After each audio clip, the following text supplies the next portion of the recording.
राधा स्वामी जी। आज के सत्संग की बानी स्वामी जी महाराज जी की है। सत्संग के वचन, कर्म बार सिर ऊपर लादा, गेरे फिरे काल का प्यादा। मौत के वक्त हर एक इंसान को अपने किए हुए पुण्य और पापों की गठरी को उठाकर धर्मराय के दरबार में जाना पड़ता है। यही गुरु नानक साहिब ग्रंथ साहिब में कहते हैं कि आगे पहाड़ की चढ़ाई है, अंधेरा है, चढ़ा जाता नहीं, जमदूत डंडे मारते हैं, बड़ा दुख है।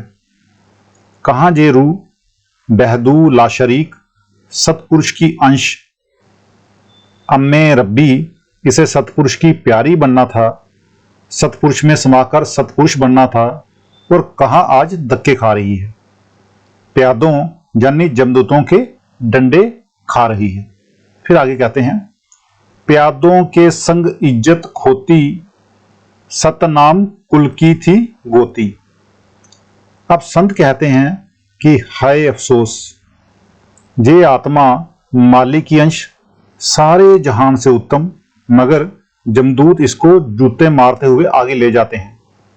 फिर कहते हैं कि इसका गोत्र तो देखो, सचखंड की बासी, सतनाम के कुल का गोत्र, लेकिन आज इसकी मिट्टी पलीद है। देखो कैसी मुसीबत में गिरफ्तार है, कितनी बेइज्जती सह रही है, कितनी कठिन घाटी में गिरफ्तार है। ये तो परमात्मा की अंश थी। फिर आगे कहते हैं, गोत लजाया जाति गंवाई, तो भी मन में लाज ना आई। कहते हैं जिसका गोत्र सतनाम है, जिसका देश सचखंड है, ये इस देश में आकर बेशर्म हो गई, लेकिन अभी भी इसको हया नहीं आती। संत महात्मा होका दे रहे हैं, लेकिन इसके पाप, इसके खोटे कर्म इसको सुनने नहीं देते। अगर ये सुनता भी है तो कोई असर नहीं होता। जैसे तेल वाली चीज पर पानी ही ठहरता, ऐसे ही इसके हृदय पर कोई असर नहीं होता। अगर इससे कहो कि भजन कर लो तो इस पर मुसीबत पड़ जाती है और इसको नींद आ जाती है। कभी कभी तो मन कहता है कि चाहे तोपों के सामने भेज दो, पर भजन मत कराओ। निंदिया चुगली चाहे सारी रात कराए जाओ, नींद भूख भी छोड़ देता है। यानी ये रूह दुख और मुसीबतों को सहती है। इसको अभी भी शर्म नहीं आती कि मैं क्या क्या गंदे कर्म कर रही हूं। कोई कहता है कि मैं हिंदू हूं, कोई कहता है कि मैं सिख हूं। दुनिया की कौम का लिहाज किया, परमात्मा की कौम का लिहाज नहीं किया। इसने अपनी मिट्टी खुद ही पलीद कर ली। गुरु नानक साहिब, कबीर साहिब, तुलसी साहिब, स्वामी जी और अन्य महात्मा आए। उन्होंने आकर कहा, बचो बचो बचो। वे मालिक के भेजे हुए आते हैं, वे हमें समझाते हैं, पर हम समझते नहीं। हम जाति पाति के झगड़ों में फंसे हुए हैं। इस दुनिया की जाति पाति तो आदमी ने बनाई है, परमात्मा ने तो हाथ कान नाक सभी के एक जैसे बनाए हुए हैं। फिर आगे कहते हैं, लाज करी तो मन के कुल की, सुध बोली सब अपने कुल की। कहते हैं इसको अपने देश की खबर नहीं, क्योंकि जहां ये मन की दासी बनी हुई है, मन के अधीन है। जितनी भी जाति पाति बनाई हुई है वो मन ने, मालिक ने कोई जाति नहीं बनाई। मालिक की बख्शीश सब पर एक जैसी है। करोड़ों जातियां बनी और करोड़ों बनेंगी, लेकिन जो परमात्मा का कानून है वह एक ही है। कोई कहता है मैं क्षत्रिय हूं, कोई कहता है कि मैं ब्राह्मण हूं, कोई कहता है कि मैं हिंदू हूं, कोई कहता है मुसलमान, कोई कुछ कोई कुछ। मतलब कि सभी अपने अपने कुल को बड़ा कहते हैं, मगर ये सब मन के बनाए हुए हैं। इसने ना अपने कुल के बारे में सोचा, ना जाति के बारे में। इसको ये समझ ही नहीं आई कि मेरे अंदर परमेश्वर है, मैं उसकी अंश हूं और वह मेरी हर हरकत को देख रहा है। आगे कहते हैं, कुल इसका है सबसे ऊंचा, संत बिना कोई जहां ना पहुंचा। मतलब कि जब अब शिष्य पूछता है कि महाराज इसका कुल कौन सा है, तो स्वामी जी कहते हैं इसका कुल सबसे ऊंचा है। इसका कुल सतनाम है। जो संत महात्मा सचखंड पहुंचे वही जानते हैं। सचखंड वह देश है जहां ना कोई देवी देवता ना कोई और पहुंच सकता है। अब विचार करो, सचखंड की रहने वाली सतनाम के कुल की रूह मगर काम करे निकृष्ट, भ्रष्ट करने वाले और कुत्ते बिल्लियों वाले। फिर आगे कहते हैं, शेष महेश रहे सब नीचे, ब्रह्मा और पार ब्रह्मा रहे बीचे। कहते हैं जहां इसका कुल है, जहां इसका मालिक है, वहां ना ब्रह्मा विष्णु शिव पहुंचते हैं, ना ब्रह्मा पार ब्रह्मा पहुंचते हैं। इसका कुल इतना ऊंचा है कि इन सबसे ऊपर है। मानो जे इतने ऊंचे समुद्र की बूंद इतने ऊंचे देश की रहने वाली है कि इसको ब्रह्मा पार ब्रह्मा भी नहीं रोक सकते, लेकिन जहां इसकी मिट्टी पलीद हो गई है। फिर आगे कहते हैं, सतपुरुष को लज्जा आई, संत उतार दरा जग माही।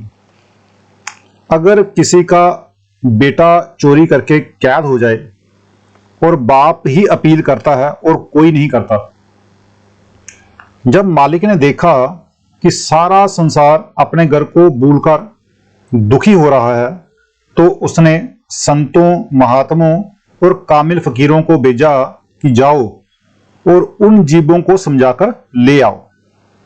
जब संत आए, जिन्होंने उन पर यकीन किया, कमाई की, वे संतों की कृपा से मालिक से मिल गए। जिन्होंने कहना ना माना, वे यहीं रह गए। हर जमाने में जब जब संत महात्मा आए, होका देता रहे। अगर वे आकर ना बताएं तो हम किस तरह सचखंड जा सकते हैं। हम तो इन देशों के लिए झगड़ते हैं कि हाय हमारा देश लुट गया। करोड़ों जन्म हो गए, अभी तक तृप्ति नहीं हुई, लेकिन बेचारे जीवों को क्या खबर।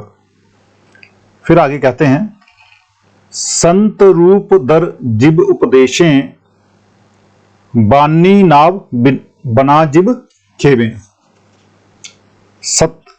जो संत हैं वो सचखंड से आते हैं। हमारा ये स्थूल देश सबसे नीचा और गंदा है। अब उन्होंने वह देश सचखंड छोड़ा, वहां की खुशी छोड़ी, हमारे जैसा खाने पीने और मल मूत्र वाला शरीर धारण किया। वे आकर कहते हैं कि ये देश तुम्हारा देश नहीं, आओ तुम्हें उस देश ले चलें। कभी गुरु नानक साहब बनकर आ गए, कभी शम्स तबरेज शाही बनकर आ गए, कभी किसी चोले में कभी किसी चोले में। वे हर युग में आते हैं। अब सवाल पैदा हुआ कि संत कैसे ले जाते हैं। इसके अंदर गुरबानी है जो लिखने पढ़ने में नहीं आती। वह संसार समुद्र से पार होने के लिए जहाज या किश्ती है। उसके कई नाम हैं, चाहे उसे नाम कहो, चाहे शब्द, इसमें आजम कहो या आकाशवाणी कहो। वेद उसे नाद कहते हैं। गुरु नानक साहिब गुरबानी, आद सच जुगाद सच, और मुसलमान फकीर कलामे इलाही जहां बांगे आसमानी कहते हैं। इसी की तारीफ कुरान शरीफ और अन्य मजहबी किताबें करती हैं, मगर वह किताबों में खुद नहीं, वह आदमी के अंदर है। वह किसी भी जबान में नहीं, ना तुर्की में, ना अरबी में, ना फारसी में, ना अंग्रेजी में और ना किसी और भाषा में। किताबें सिर्फ बताती हैं कि हे इंसान, वह तेरे अंदर है, अंदर जा और फायदा उठा। लेकिन हमारी क्या हालत है? ज्यों बचपन से गीता पढ़नी शुरू की, सारी उम्र गीता ही पढ़ते रहे, मगर जो गीता कहती है उस पर अमल नहीं किया। इसी तरह ज्यों जपू जी साहिब पढ़ना शुरू किया, उम्र खत्म कर दी। मौलवी साहिब स्कूल गए, पढ़ा आए, मगर खुद उस पर अमल नहीं किया। अगर किसी ने मिश्री ना खाई हो, वह ऐसे ही कहे कि मिश्री मीठी होती है, तो उसके कहने का क्या फायदा। यही बुल्ले शाह कहते हैं, इल्मो बस करी ओ जार, इक्को अलफ तेरे दरकार। बहुत पढ़ने से कोई फायदा नहीं। कबीर साहिब भी कहते हैं, पोथी पढ़ी पढ़ी जग मुआ, पंडित हुआ न कोए, इक्के अक्षर प्रेम का, पढ़े सो पंडित होए।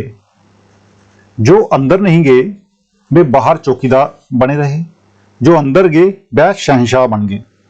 संत लिहाज नहीं करते स्त्री हो या पुरुष, जिसे मुक्ति देनी है हमारे सारे पापों को काटना है, वह अंदर चढ़ाई करने पर ही मिलता है। मगर रूह इतनी गाफिल यानी बेसुध है कि संतों के वचनों की तरफ तवज्जो ही नहीं देती, बल्कि जब जब महात्मा आए उनको दुनिया ने आराम से बैठने ही नहीं दिया, कोई ना कोई दुख सबको दिया। तो आज का सत्संग इतना ही, मिलते हैं कल के सत्संग में। राधा स्वामी जी।